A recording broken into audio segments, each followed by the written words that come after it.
So ayun, magandang araw, Bayang Pilipinas. Ayun, napapansin nyo guys na dun sa mga content ko, iba-iba yung negosyo ko. Minsan nandun ako sa hardware, minsan nandun ako sa clinic, minsan dito ako sa essentials, at minsan nandun ako sa mga trucks namin. So nagbebenta rin kasi kami ng mga trucks.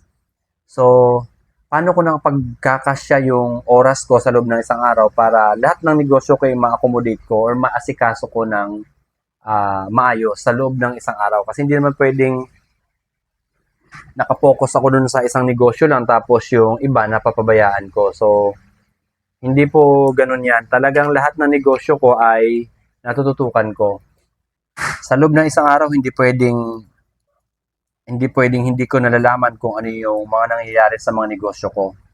So, ganun. Ang ginagawa ko po niyan, bago ako matulog sa gabi, ay naglilista na kagad ako nung tatrabahoin ko bukas. Para alam mo na kagad, hindi ka nag-iisip kung ano yung mga dapat mong trabahuhin kinabukasan, dapat nilista mo na yun sa paggabi. Kasi possible, kapag hindi ka maglista, makakalimutan mo na yung iba. At saka, alam naman natin ng mga negosyante, kapag may nakalimutan tayo, magpapatong-patong lang yan. Mainis na tayo kapag marami na tayong tambak na trabaho. So, sa madaling salita, may strategy po para kahit marami kayong negosyo, ay ma-handle nyo pa rin siya ng maayos. So, ganun lang yun. May sistema akong sinusunod. So, paghapon, mag-exercise ako. Hapon po talaga exercise ko. Pagkatapos ng office hours, start na po ako na exercise niyan. Pero pag hindi naman gaano maraming trabaho ko sa office, sinisimulan ko po yung alas 3, alas 4. Tapos mag-jogging ako mga alas 5. So, medyo napapaga ko pa ako pag ganun. Pag marami naman akong trabaho, ang ginagawa ko, mga alas 7 na. O kagabi nga, alas 8 na po ako nakapag-jogging. Okay lang naman yon. Basta sa loob ng isang araw, bigyan po talaga natin ng oras yung pag-exercise, pag-ehersisyo. Kasi isa yun sa magpapalakas ng ating katawan. At syempre, food supplement. Yun nga po, may mga food supplement din akong tinitake. At yung mga food supplement tayo, pili din. So, alam din natin na talagang iniinom natin o kinukonsume natin yung mga tamang food supplement para sa pangailangan din ng katawan natin. So lahat po yan ay may may purpose sa buhay ko, sa katawan ko. So nag-exercise ako para lumakas yung katawan ko together with food supplement, pampalakas din po yun ng katawan, pampataas ng immune system para lagi tayong handa sa kahit anumang aspeto ng buhay. So kung may problema, kung malakas katawan mo, syempre malakas din ang isip mo, madali mo lang masusolusyonan yung mga problema dahil healthy yung katawan mo, wala ka ibang iniisip eh. So maliwalas din yung pag-iisip mo kapag wala kang sakit na nararamdaman sa katawan. Ayun. At pag nakapaglista na po ako ng mga trabaho ko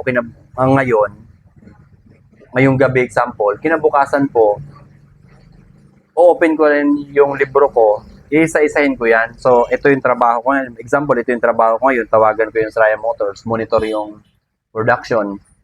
Tawagan ko sila. Tatrabahuin ko yung nakalista. So, tinatrabaho ko lang po yan halos 2 oras lang sa loob ng isang araw. Lahat ng mga nilista ko, maximum na po actually yung 2 oras.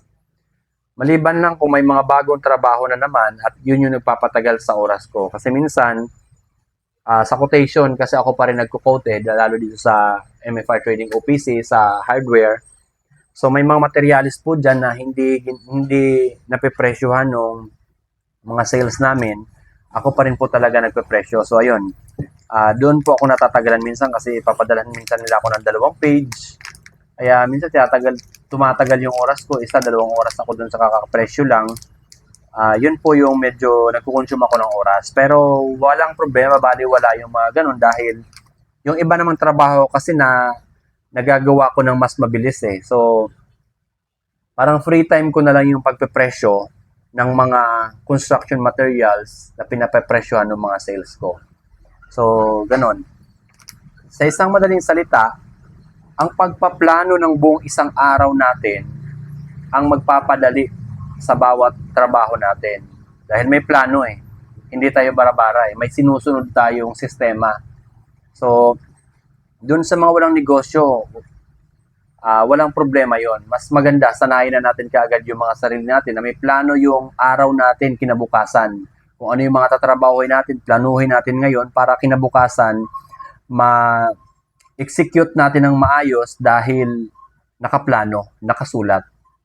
So yun, napakahalaga po na nagusulat tayo ng mga trabaho natin kinabukasan.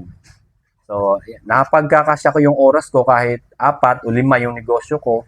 Meron akong bago na naman na sinisimulang negosyo ngayon, napagkakasya ko po yung oras ko dyan dahil planado po yung mga araw ko. Nakasulat yung mga trabaho kinabukasan. So, yan lang. Magandang araw, Bayang Pilipinas.